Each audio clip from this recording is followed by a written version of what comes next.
Measuring these panel cutouts is pretty straightforward. The biggest thing is actually removing one of these switches. In this case, there was a cover here before, so I was able to pull it out.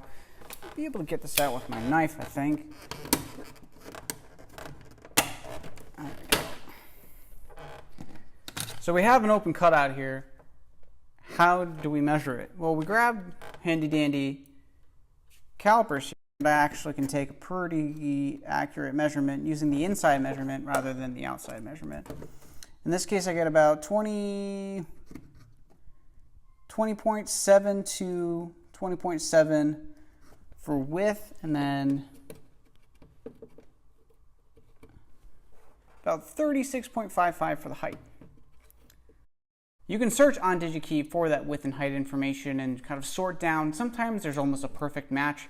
In this case, for these switches, they were approximately, I think they were a little bit smaller for this cut, but they ended up snapping it perfectly.